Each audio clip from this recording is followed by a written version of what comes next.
SBR Industry Interviews is brought to you by Matchbook.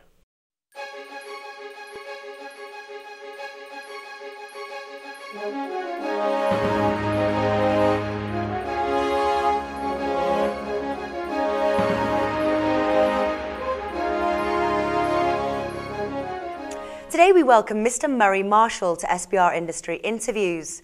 Mr. Marshall is the General Counsel for the Kahnawake Gaming Commission in Quebec, Canada, and he's here to give us an insight into the KGC license. Good morning, Mr. Marshall, and welcome to the show. Good morning, Natalie. Thanks for having me. Firstly, please could you describe for us what the Kahnawake Gaming Commission is and what its role is for the gaming landscape in Canada? The Kahnawake Gaming Commission, the KGC, is a licensing and regulatory body.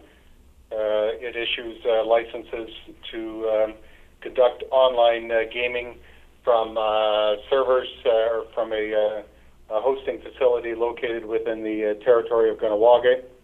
The KGC is unique in the sense that we have been licensing and regulating online gaming operators since 1999.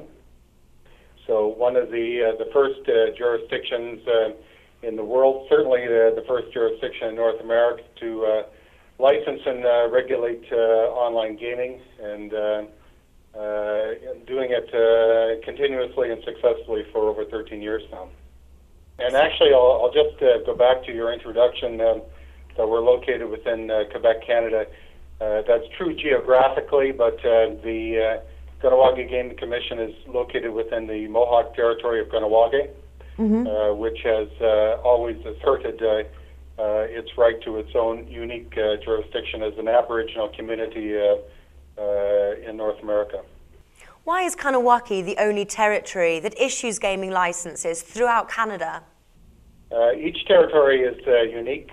There are some affiliations between Aboriginal communities. Kahnawake is a Mohawk community.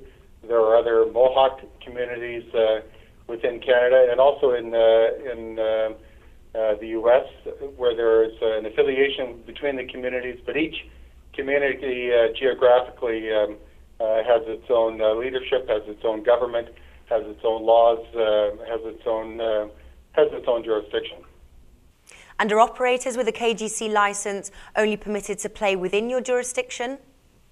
No, our licensees are capable and are permitted to take players from anywhere in the world. We don't restrict the source from which our operators can take their players. We put the onus on operators to ensure that they are taking players from jurisdictions in which the play is legal.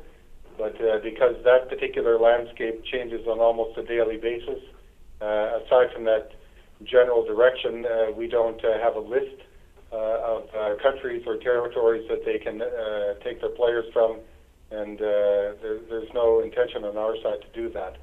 So no, they don't just take players from Kahnawake or from Quebec or from Canada. They're entitled to take players from anywhere in the world.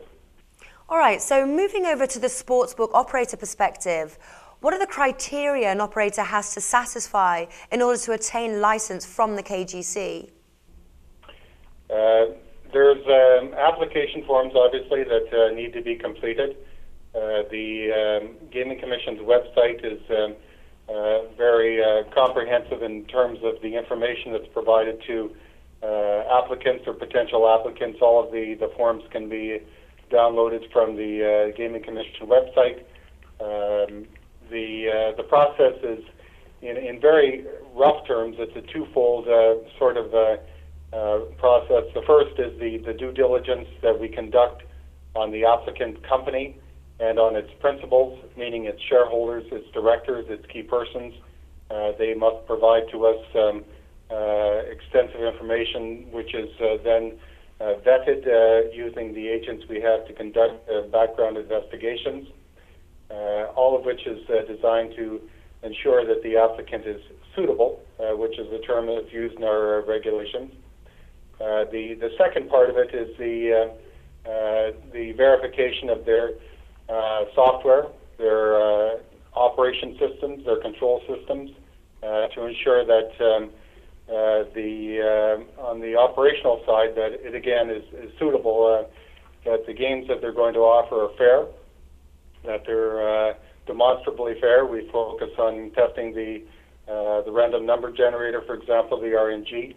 There is information that's required about the source of funding, the way in which their back office is structured, the way in which their accounts are structured, to ensure that they're sufficiently capitalized to carry on the business that they're getting into. So those are some of the main things that we look for when we get an application. So it sounds like quite a thorough process to ensure that a sportsbook meets all criteria. But what about player protection? Is there anything in place for a sportsbook to protect the people that play on their site? Yes, indeed. As any licensee or regulator does in this space, we're concerned about player protection, and that manifests itself in a number of ways. Of course, the rules that have to do with underage players, to ensure that each of our operators has in place the proper systems for verifying the age of players. One of the things that we've done fairly recently is enhance, for example, our player self-exclusion capabilities. Any player who recognizes that they have gaming addiction, or that their gaming activities is adversely affecting their finances, can come to the Commission directly. There's an interactive form on our website that they can complete, send to us, and upon receipt, we make it a priority to ensure that that player, once their identity has been verified, is blocked permanently across all of the platforms of all of our licensees. That's very good to hear. Now, in terms of player protection, are many player disputes submitted against books with a KGC license? And if so, how do you go about resolving these? Well, firstly, we have a dedicated dispute resolution officer that receives all of the concerns and complaints that come in from players. And we do get them. Obviously, everybody does. It's frequently operators are slow in paying out, or that there's a dispute about the amounts that are to be paid out. There's a variety of categories a complaint can fall into, but our dispute resolution officer is a person that has been involved in the industry for the last 15 years and knows the industry thoroughly. Has a reputation for not only responding quickly, but being very diligent in resolving the complaints that come in. In fact, it's one of the areas that we're actually the strongest in is player dispute resolution. We get good reviews on many of the player blogs and so on about our ability to address and to resolve disputes. For the last 2 years, we have published on our website the statistics for the number of complaints that have been received during that year, the category in which the complaint may fall, how the complaints were resolved, whether in favor of the player or in favor of the gaming site. So, again, I think that's something that Kahnawake does that, to my knowledge, is not done elsewhere. Well, that's very good, and I can imagine very reassuring to players. Now, all operators who have a KGC license must be hosted at Mohawk Internet Technologies. Why is that? It's the model that we chose from the beginning, and that is to have only one ISP, which is Mohawk Internet Technologies. It was done for a variety of reasons. From a regulatory point of view, it gives us the direct control that we may not have if there were multiple ISPs. The other thing that should be noted is from the outset, from 1999, Mohawk Internet Technologies was licensed by the Commission. Other jurisdictions, I think it's starting to change. Some do now require that their ISPs have a form of licensing, but it's only fairly recently that that's happened. here we've always licensed the ISP. So if we have a difficulty with an operator that's licensed by the Commission, we can contact Mohawk Internet Technologies and take very immediate steps. In short, we can ask that they be unplugged if it comes to that. Now, it rarely does, but having that sort of leverage is very effective in ensuring that your regulations are not being breached. Well, it certainly does keep you in control of things. Now, I'm sure you're aware that in the US, there's quite a lot of movement with respect to the gaming landscape. Now, how do you see the Canadian online gambling license landscape, say, in 5 years' time? Well, I can give you just a brief overview of what's happening elsewhere in Canada. It's rolling out, I guess, in a way that's similar in some ways to what's happening in the U.S., and that is there is no federal legislation, either actual or being contemplated, to regulate, license or regulate gaming.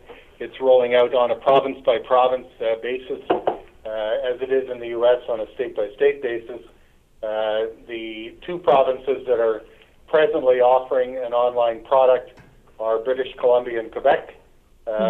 Ontario, the province of Ontario, which is the most populous province in Canada, has said that they will have a product online before the end of 2012. So the provinces are coming online within the next 5 years. I'm sure that all of the provinces will have a product online, but in the case of Canada, they are not licensing third-party operators. What they are doing is taking their own provincial lottery schemes, or their own the games that are offered presently by the province online. So no one is in Canada licensing third-party operators, which is still the I guess the gap, so to speak, in what's happening in Canada. The provinces are taking their product online, but nobody, aside from the KGC, is licensing third-party operators. Before we finish our interview, Mr. Murray, I'd like to move our discussion over to the US to get your take on what's really happening there, and does the KGC take an active interest in the current activities? Yes, of course. It's the U.S. has always been the big story in the online gaming industry, and it remains the case. So we take an active interest in what's happening in the U.S. After many years of seeking to prohibit, the U.S.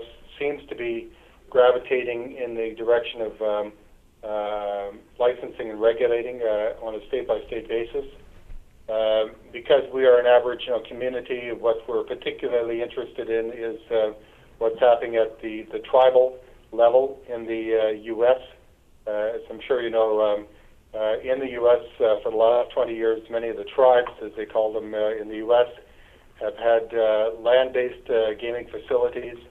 I think, in fact, I know that in the last 18 to 24 months, there's been a great deal of interest expressed by the tribes in entering into the online gaming market. There's a lot of questions about how that will be accomplished, how they can merge their land-based facility with an online gaming product. And of course, there's not a lot of consensus because there's a lot of different tribes, and they're all differently positioned and have their own unique circumstances. But we're actively engaged in discussions with several of them, and we're certainly monitoring not only what's happening at the tribal level, but at the state and federal levels too. If more states in the US allow internet gambling, what does that mean for you, and could that in fact be a bad thing? Well, it's if the states start to offer their products, as certainly, or if the states start to license and regulate, Nevada's indicated very clearly that it intends to, although my understanding is they would license only existing land-based facilities. They wouldn't be licensing the operators similar to those that we license, so they would be licensing MGM Grand and Caesars and so on. Whether or not that affects us, obviously, it's going to attract players' interest. it creates more competition. So it's really competition for our licensees, but at the same time there will be a trickle-down effect. To what extent and how that manifests itself, it's really difficult to say, but it's impossible to say that there will be no impact, but it's also impossible to say what that might be.